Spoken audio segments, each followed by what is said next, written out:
Welcome everyone to our radio series, Fighting Peace in Turmoil.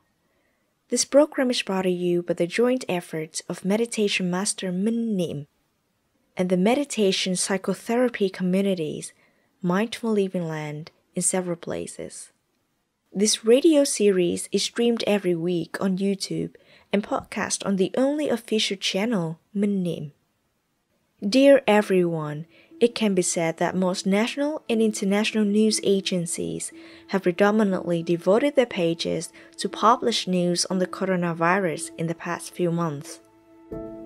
That's an indication of the complex and dangerous infectiousness of the disease that has caused the infection and death tolls to grow exponentially by days, despite the continuing effort to enhance anti-pandemic strategies across nations.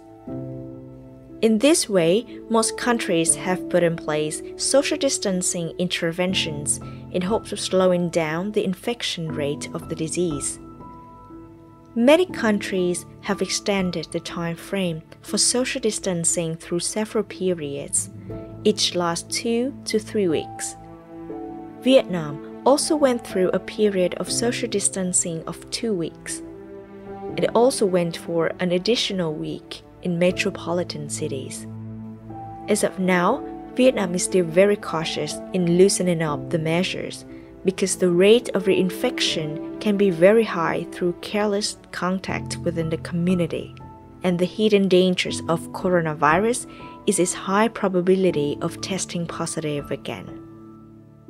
Our second radio episode, titled We Need to be Quarantined at Times, hope to share with everyone some practices during the quarantine period to strengthen our spiritual and physical immune system, as well as not creating any further negative energy or hindrance in our cooperation with the government's confinement direction.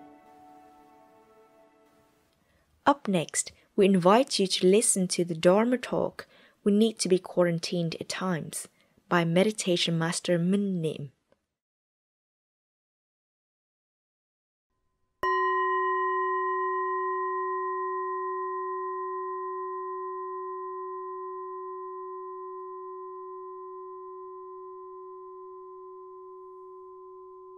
Dear everyone, may you all be well and full of awareness. You know that a wounded tiger would withdraw into its cave to tend its wound. It knows that no one but itself can heal its wound. It may take several days to several weeks to stay in its cave, especially not to go out hunting, because it knows that if it does, it might be attacked and killed by other wild beasts.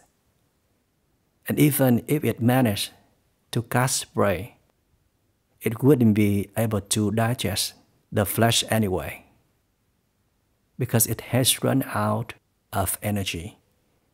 It has to endure and use all of its strength to tang and lick the wounds. When wounded, we also suffer and feel depleted. So just like the tiger, we should have retreated to lick our wounds and recover by loving ourselves, and also not go hunting, not grasping anything out there, whether they are successes or winning people over. We must put all of our efforts into returning to love ourselves. Then only there will be some hope for healing our wounds. Some young people visited a few Vipassana forest meditation centers. They dared to put aside all of their business outside. Although they were very much busy and had various responsibilities, these young individuals were aware that they really needed to recharge their energy, recover, and heal, because they knew that if they were to continue, they might break down. Entering the meditation forest, they were able to cut off the outside world cut off all the contacts, not to use mobile phones, not to talk or even look at each other, and only focus on their practice. During those 10 days, 2 or even more weeks there, some might have even stayed for several months. The minimum result achieved was that they were able to do something that they had never thought they would be able to. And that was to isolate from the outside world, from all the places where they used to be glorified, admired, and loved, where the ego had always been inflated, and where all the material and emotional comfort had been readily available. Staying in a meditation forest center, one not only has to abide by the rules of the center, but also practice meditation for tens of hours every single day. Meditate, meditate, and meditate. Return to oneself, return to oneself, and return to oneself. One might think that it would be impossible in the first few days. We are not used to connecting to ourselves after all. But it's a one-way street with no return. Finally, those practitioners managed to do it, and the fruits they brought after 10 days of several weeks in the forest center helped them to rejuvenate, heal the wounds within their soul, and reveal profound insights to also deepen the meaning of their life. Albert Einstein was an exceptional physicist of the world, and a genius who said that if one were to follow the crowd, one would go no farther than the crowd. Certainly, as a human being, we need the crowd, but they also hold us up and compel us to walk along with them. Therefore, we are unable to be any different and live to our beautiful true values. The crowd could also drain off so much of our energy, so we shouldn't always be with the crowd. At times, we should isolate and return to our own world, because aloneness or loneliness are the true homes of geniuses. No genius would hang on to human relations all the time.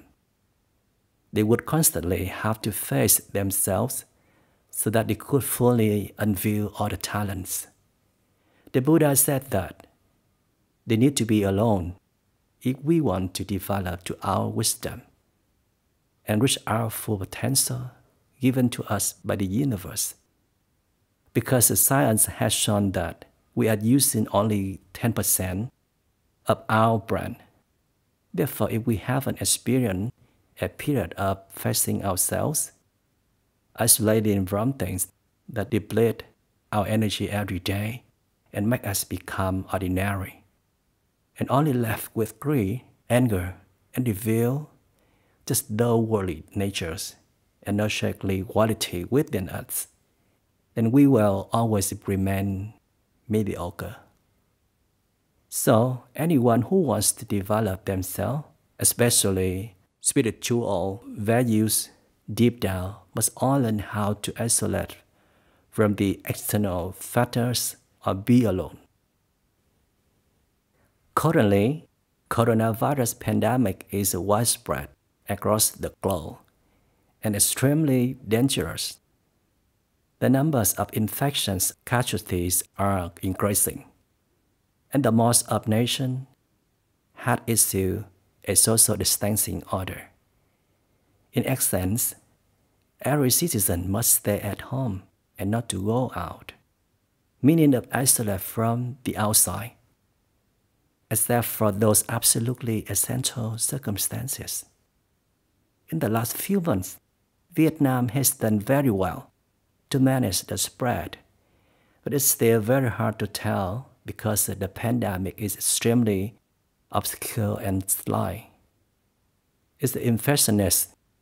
It's incomprehensible. Therefore, if we lost control of the situation, the government would have no choice but to request us to cooperate. Everyone will need to practice social distancing, and we will get to return home, return to ourselves.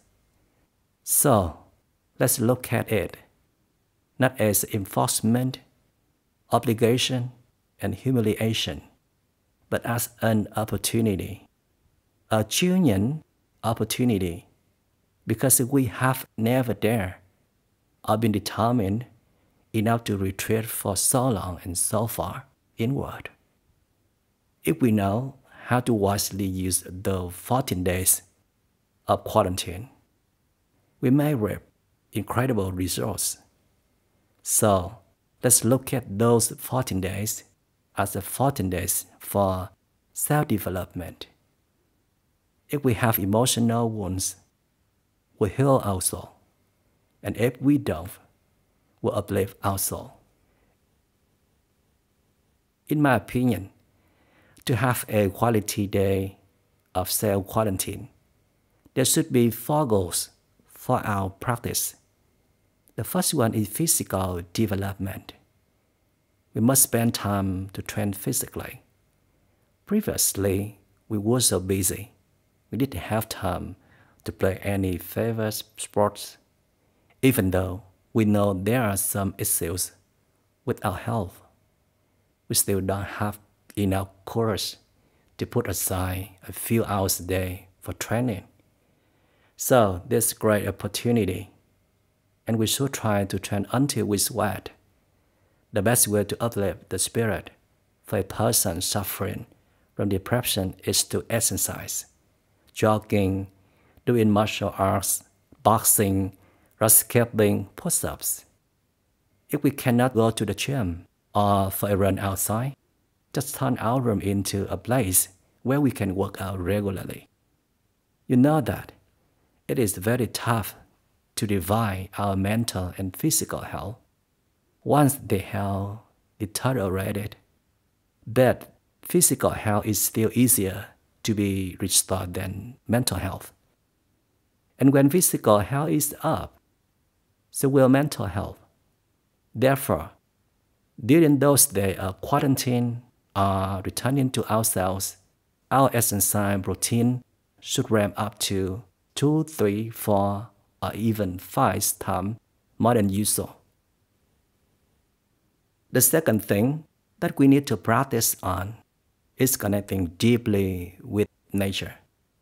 The nature of the universal energy is miraculous and precious. It can cure many physical and mental wounds of ours. It may have stayed too long in air-conditioned rooms, the car and office, and hardly had the chance to go outside to enjoy the fresh air or sit still and open all our senses to connect with the universal energy. This is our chance to do so. We might water the plants, we might go for a walk, or sit still and inhale deeply. We get to be outdoors one way or the other. Be it in the balcony or just by the open window is alright. Be in contact with greeneries, sunlight, listen to birds singing. Those are the invaluable opportunities for us to receive the nourishing energy that the universe has given us. Who knows that? It may be thanks to that energy we get from connecting with nature and the universe. Coronavirus may not dare to pay us a visit after all. The third practice is deep thinking.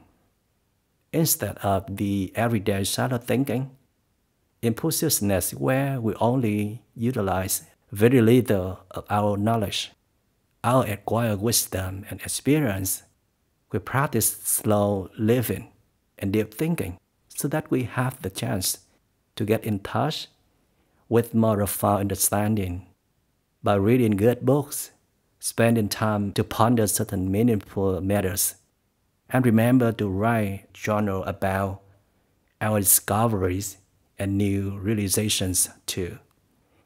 We can contemplate why we tend to lose temper, why we are so conservative and not willing to open up and listen, why the relation between us and a certain someone is so challenging, why we become so worried and afraid when the pandemic happens. And it's all different from the belief we have for ourselves that we are so strong, or where the disease came from, what we or our community or humankind have done cumulatively to contribute to the occurrence of this pandemic. Those are the subjects that we should think deeply about. We need to think by ourselves and not merely believe in what we read on the news or what others expound. The fourth factor is meditation. Practice living in the state of not thinking about the past or future, and only dwell deeply and consistently in the present moment. Whether we are sitting still, whether we are drinking a cup of tea or coffee, whether we are watching the clouds pass by or evergreen foliage, whether we are doing all the menus tasks like cleaning, cooking, and tidying up. We can meditate while doing all these works, because the meditation is a state of awareness, knowing everything happening around us and also within our mind.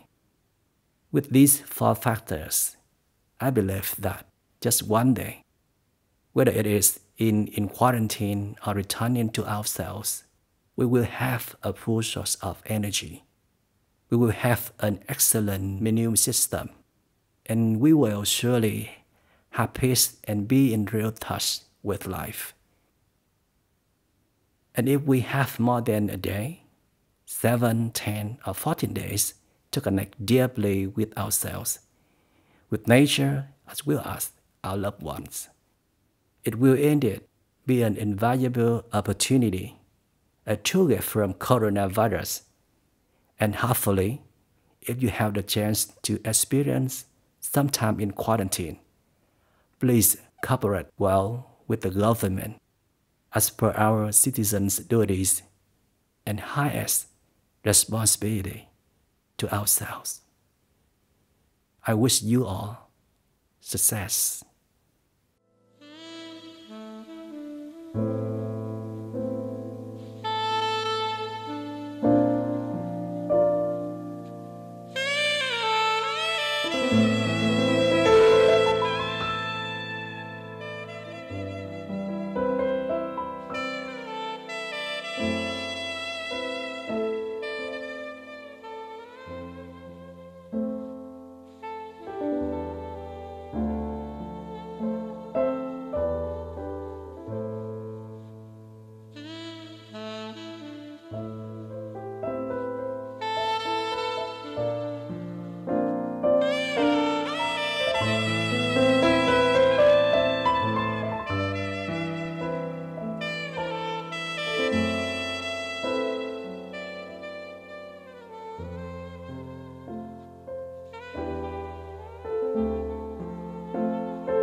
Why do we have to be terrified when given an opportunity to stop and truly experience an important part of our life?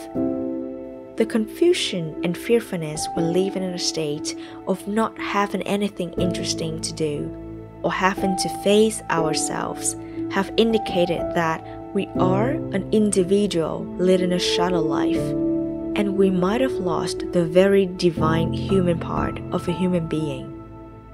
We now invite you to listen to The Power of Stopping, an excerpt from the book There's Nothing to Fear, written by Master Minh Niem, narrated by Michael Dao.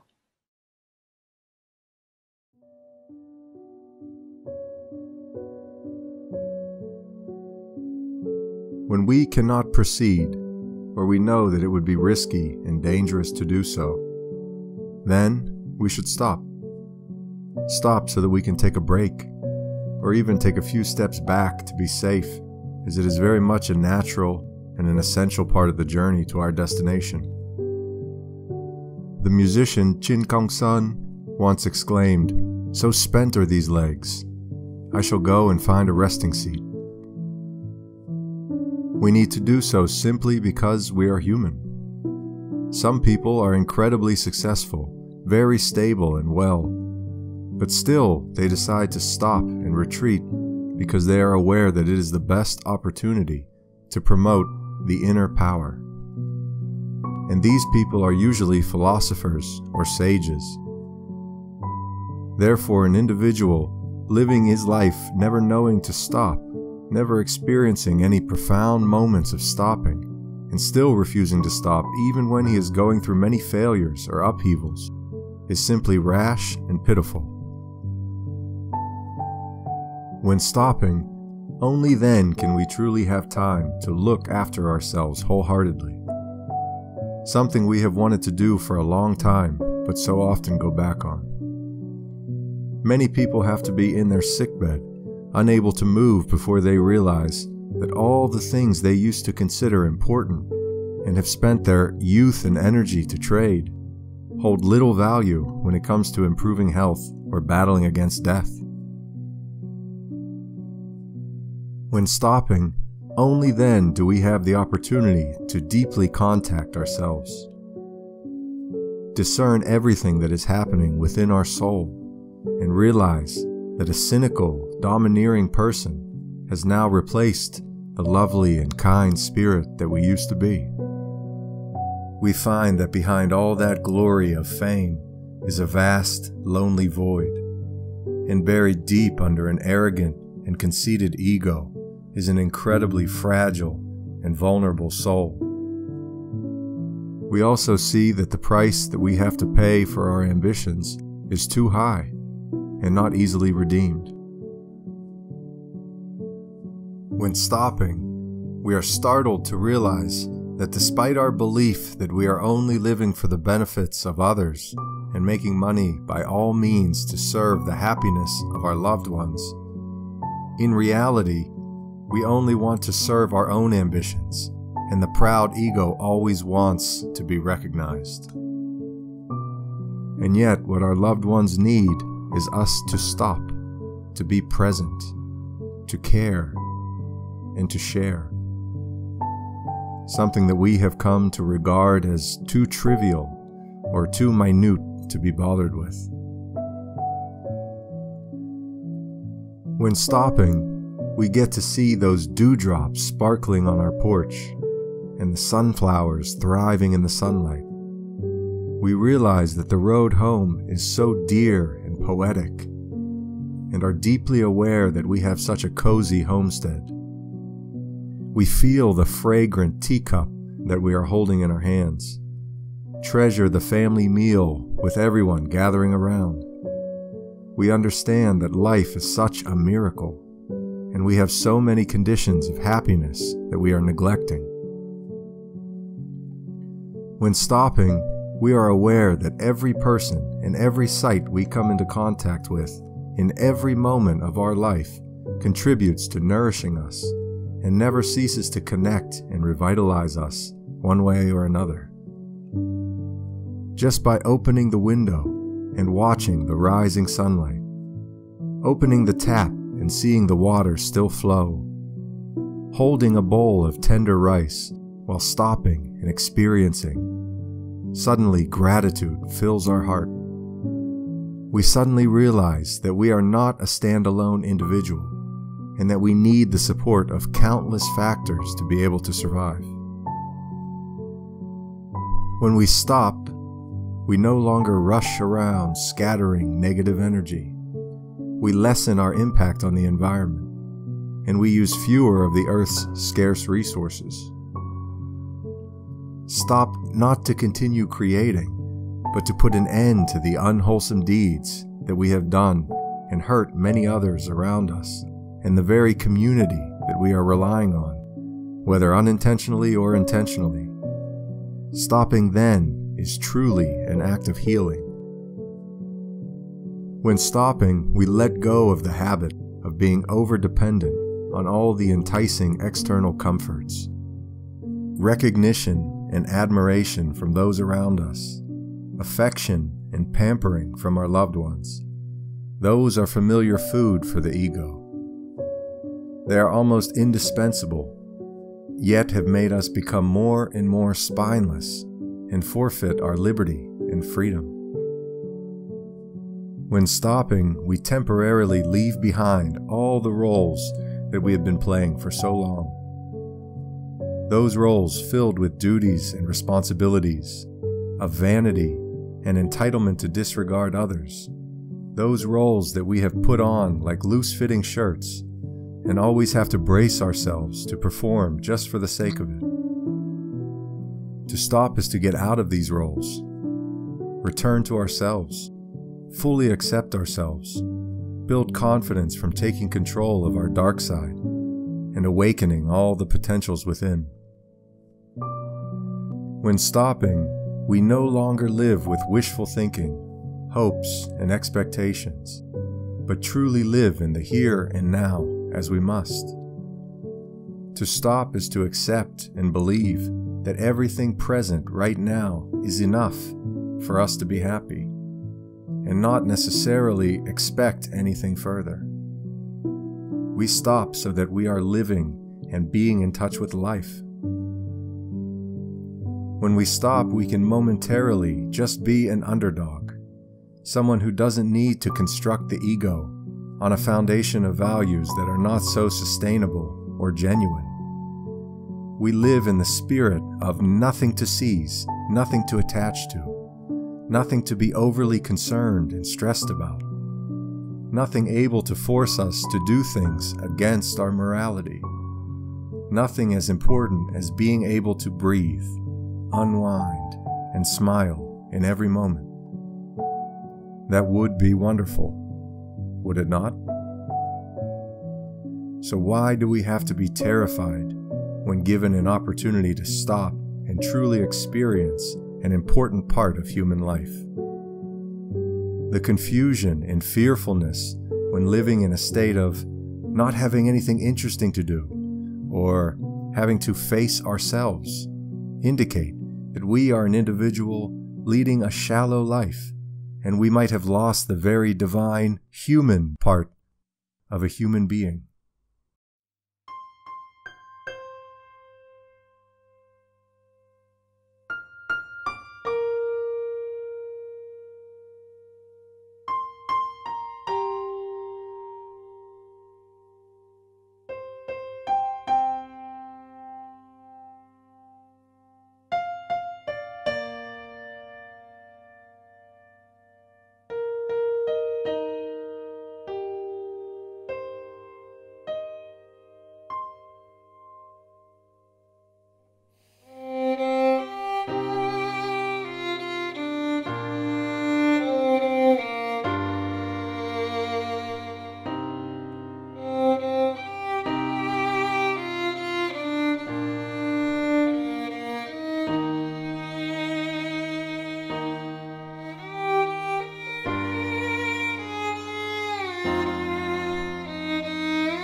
following is a speech of intellectuality and a high sense of responsibility, modesty, nurture, and humanity by the leader of Germany, politician Angela Merkel, which has got the whole world to take the hat off to.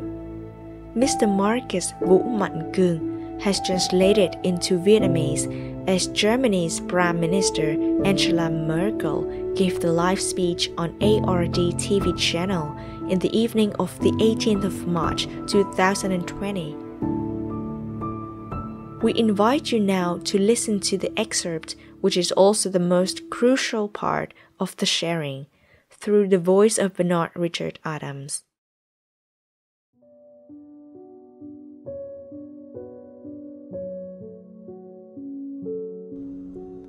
I would like first of all to address all those who as doctors, nurses, or in a different capacity, work in our hospitals and in our healthcare system in general.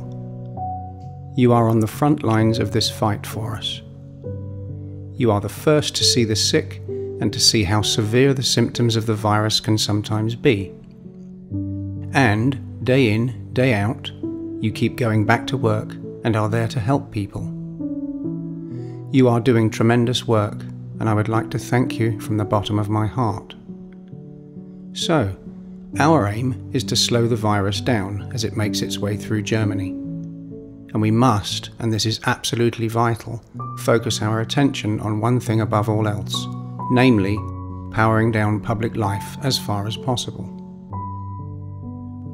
With reason and a sense of proportion, of course, since the state will continue to function. It goes without saying that supply chains will continue to be guaranteed, and we want to keep as much economic activity going as possible. But we must now reduce everything that could put people at risk, everything that could harm not only individuals, but also the community. We must limit the risk of one person infecting another as much as we possibly can. I know how dramatic the restrictions already are. No events, no trade fairs, no concerts anymore, and for the time being, also no school, no university, no kindergarten, no more playing at the playground. I know how invasive the closures that the Federation and the Länder have agreed to are in our lives, and also in terms of how we see ourselves as a democracy. These are restrictions, the likes of which the Federal Republic has never seen before.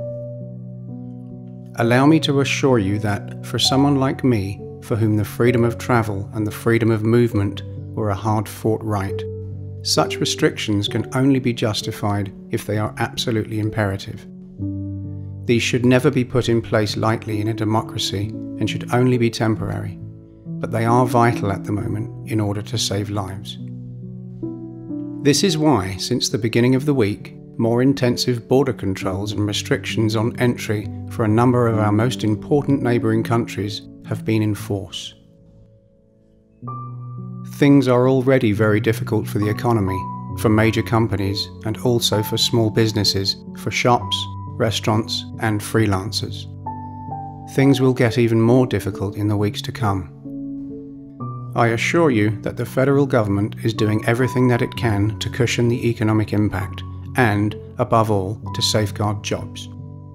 We can and we will do whatever it takes in order to help our companies and their employees get through this most difficult time. And everyone can rest assured that the food supply is guaranteed at all times, and that if supermarket shelves happen to be empty on one day, they will be filled again on the next. I want to tell everyone going to the supermarket that bulk buying makes sense, it always has, but only within reason. Panic buying, as if there's no tomorrow, is pointless and, at the end of the day, shows a complete lack of solidarity.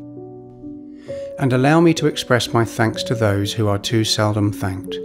Those working as supermarket cashiers or restocking shelves, who are currently doing one of the most difficult jobs that there are at the moment. Thank you for being there for your fellow citizens and for keeping us all going. Let me talk now about what I believe is most urgent today. All measures taken by the state would come to nothing if we were to fail to use the most effective means for preventing the virus from spreading too rapidly. And that is we ourselves. As indiscriminately as each one of us can be affected by the virus, each and every one of us must help. First and foremost, by taking seriously what matters today. Not panicking, but also not thinking for a single moment that he or she doesn't matter after all. No one is expendable, everyone counts, and we need a collective effort. That is the message an epidemic brings home. How vulnerable we all are, how much we depend on the considerate behaviour of others, and, ultimately, how through joint action we can protect ourselves and offer one another encouragement and support. Every individual counts. We are not condemned to accept the spread of this virus as an inevitable fact of life. We have the means to fight it. We must be considerate and keep a safe distance from one another. Virologists are giving us clear advice. No more handshakes. We must wash our hands thoroughly and often, and we must keep at least 1.5 meters distance between ourselves and others. Ideally, we should avoid all contact with the elderly because they are particularly at risk. I know that this is asking a great deal of us, especially when times are hard. We want to be close to one another. We show affection by staying close and by reaching out to each other. But at this time, we must do the exact opposite. Every single one of us must understand that, right now, the only way to show we care is by keeping our distance. A well-meant visit or a trip that is not essential can spread infection and really should not take place right now. There is a reason why experts say that grandparents and grandchildren should not come into contact with each other right now. Everyone who avoids unnecessary encounters helps all those who are in hospitals providing care to more and more people each day. So that is how we will save lives. This will be difficult for many, and it will also be important not to abandon anyone and to take care of all those who need a dose of cheer and encouragement. As families and as a society, we will find other ways to help each other. Even now, we have come up with many creative ideas for standing up to this virus and its impact on society. Even now, grandchildren are recording podcasts for their grandparents, letting them know they are not alone. We must all discover how we can show affection and express friendship. We are staying in touch via Skype, phone, email, and maybe also by writing old-fashioned letters. The post, after all, is being delivered. We're hearing about beautiful examples of neighbours helping one another.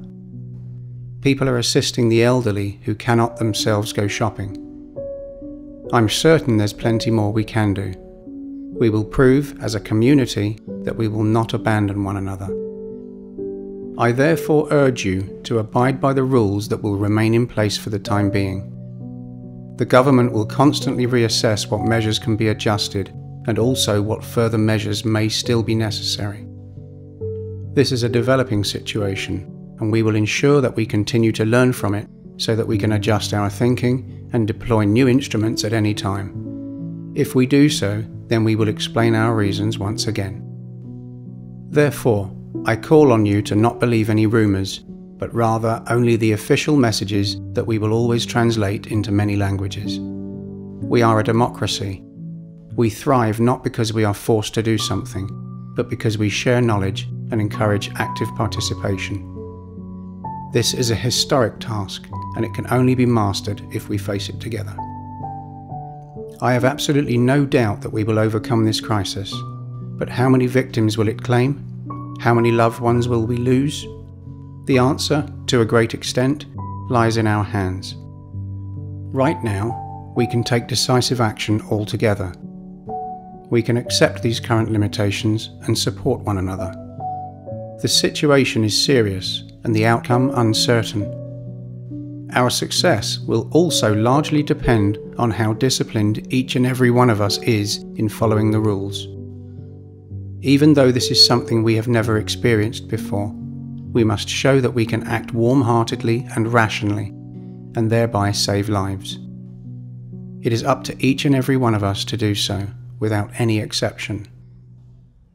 Take good care of yourselves and your loved ones. Thank you.